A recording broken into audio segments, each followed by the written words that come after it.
Hello and welcome to Gifted Underachievers, the podcast for mid-level creatives with delusional ambitions. In this episode, James and I talk about whether it's possible to change your looks, what the obstacles are, and if somebody were to design a capsule wardrobe for writers on tour, what would that look like? Hope you enjoy. We had a teacher who, big bushy beard, full hair situation, big pot belly, probably drinking beers at night kind of thing. And over summer, he started running, lost weight, he shaved, got rid of what turned out to be a toupee, and he was just bald. Wow. And showed up in the fall and almost got arrested.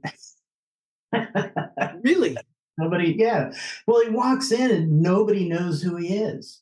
Jesus. And then just like sort of says hi to everybody like he's supposed to be there and goes, into like the teacher's lounge. And they're like, who the heck are you? Wow. And he's walking around. So it's like this complete stranger to them is walking around going, hi, Linda. Hi, Joss. How blah, blah. God, that's inspiring. Yeah. I mean, how old do you think he was? Like 40s? Yeah, he had to be in his 40s. I love that. That's my dream, is become unrecognizable. Even to your best of friends, right? Yeah, just like, who is that woman? Like crew cut, platinum blonde crew cut. Uh-huh. Like really decisive clothes. Yeah. Well, it's amazing, changing your glasses is amazing how much that'll people will not recognize you if you do a radical glasses change. No, I don't know why it's so hard to when I'm in the store picking out glasses, because I just got glasses. I these are just ones I ordered on Amazon because they have blue light and they're just readers, but I wear glasses all the time and I just got ones and I'm like, why do I always gravitate toward the same thing? It's like just reading. It was an essay by this guy that I do editing for sometimes. He does prank videos on YouTube, but he's also writing essays now. And he was writing about politicians, but he says, according to Alain de Botton, he's an essayist who writes about love. And he says, we gravitate toward what we're familiar with and not necessarily what is good for us. Like with a love partner, basically. So that's what I find about my own appearance is like I gravitate towards what I'm used to looking like and not what necessarily I would look the best like, Yeah. Yeah. I would say yes to partners because on my third one here, actually fifth, third marriage, fifth serious long-term adventure. Wow. If at first. Yeah. Okay. And then for looks, I have never wanted to be, although in a weird way, I kind of envy the guys who wear like a nice shirt with a tie and they have the haircut that they spend 20 minutes in the morning. Yeah. And whatever, and have glasses where they're like, today, tomorrow, today, no. Yeah. And then kind of do I'm here world. I have an envy for that, but I am not that guy. Like if I wear a dress up shirt and slacks and the whole, I just look silly. I look like the guy that people make fun of in the movies because they're trying to look like that. I think you're probably looking at it through your own lens. This is what this guy is saying. Like you look unfamiliar to yourself and you slap the word silly on it because that's what it feels like. But I think if you didn't know yourself, you might sometimes I'll walk out and I had actually made an effort and they look surprised, and we're like, God, you look great. And I'm like, oh, good. It's okay. It's a crapshoot. I get dressed. I don't have a mirror where I get dressed. It's just like and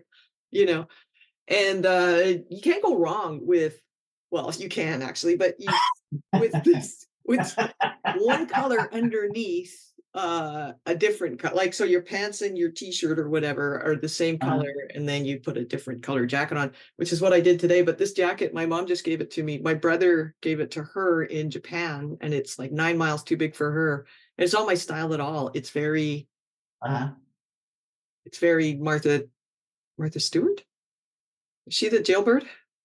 yeah, Yeah. yeah. It's kind of Martha Stewart-y in my mind. It's like, where's my Hamptons house? I don't know. But it's not nice enough to be Martha Stewart. Is it Anyway, from Talbot's? no, but that's That's exactly what. that's the one here, is you make fun of the Exeter trophy wives driving their gigantic vehicles, massive coffee cup in one hand, driving a gigantic vehicle with one hand, Lululemon, out the wazoo, on their way to Talbot's to, get sorted out for their next PTA meeting or something. Crazy. Oh my God, they have them here too. And we have Talbots, and I know exactly what you mean by that because it is a Talbot's jacket. Yeah. It's not from Talbot, it's from Japan, but it's got that vibe. Yeah. It's the Republican vibe. It's the, dressing up to fit in kind of. Yeah. Yeah. You're wearing it ironically with your blue. I'm wearing it with trepidation and because it's warm and it's kind of soft.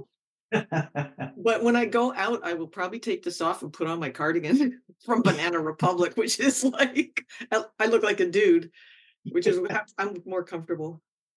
Anyway, Well, red t-shirt, I see it you know, now. it's like, yeah, corduroy. Yeah, I'm simple. And Mhm. it's like I have this thing about tight clothes, like my whole life. It's like a sensory kind of thing. If Right. anything's too tight, I just feel crazy uncomfortable, like Yeah. itchy and all that kind of stuff. But I'm also just, this is who I am, I feel like. Yeah. Yeah. But that plays to what you're just saying with this guy. So Yeah. Right. I yeah. know. And does it really matter? Probably not to anybody else. But I think when I had the opportunity to look different, I didn't take it, and I was younger, like, and could have probably pulled it off. I mean, I dressed for work. I was looking at a 1980s secretary for the 80s, the 90s, Mhm. because I worked in conferences and all the women wore those skirt suits, like Margaret Thatcher, sort of, but with aerosol high heels, the kind that your feet don't kill you Uh, after 12 hours on site when all you do is walk these cement hotel hallways and check on rooms and, talk to yeah. people. I did kind of give a damn then, but not enough to be individualistic about how I dressed. I just bought what I thought everybody else was wearing, kind of. Yeah. See, well, and I've worked for some really cool female chefs, right? Mm, They are dressed like, I mean, they're in the chef's attire, but it's comfortable and yeah, it's because it what it has to be. yeah, But it's like the business world is the only like heels and yeah, stockings, yeah, crazy. yeah. Well, we could, well, because I often, I used to share office space with I'll wrap this up soon, but it's actually kind of relevant. I used to share office space. Like I had my office and next to me was a clothing designer. And I was talking to her once about designing a sort of suitcase outfit selection for writers who are doing readings, like who are actually Uh, have to go because I at the time I had finished my MFA and it was a low residency one, so I would go for 10 days and every night the writers who were on the faculty did readings from their recent work or what works in progress or whatever. And some of them just looked so good all the time, and you could tell they paid attention to what they were packing because they were staying in a hotel room for 10 days too. And yeah, when I was talking to the designer, I was like, you know what I would love if I ever have to do like a few readings. It's my Booker Prize fantasy. When I'm going to support the book's launch, I would really like somebody to just like sort me out with clothes that I'm comfortable in, that look good, that I don't have to think about. And yeah. we design a writer's capsule wardrobe. And she's like, that would be really fun, like what's in it? Tweed?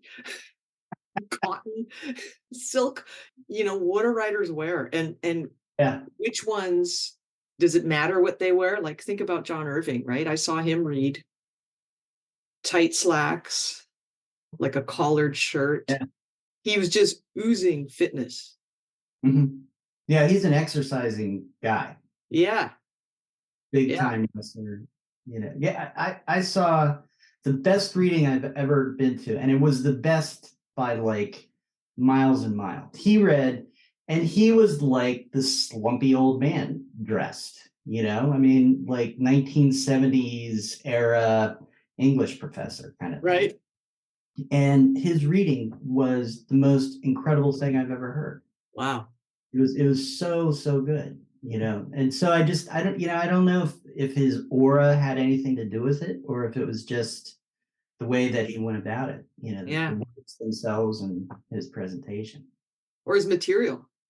Yeah, well, that's what I mean, Yeah. just and he did have a way of reading that was very, I don't know, something about it. It was really cool. Thanks for listening to Gifted Underachievers, the podcast for mid-level creatives with delusional ambitions. We'd love to hear what you think. Send us an email to giftedunderachievers@substack.com or leave a note in the comments. Until next time.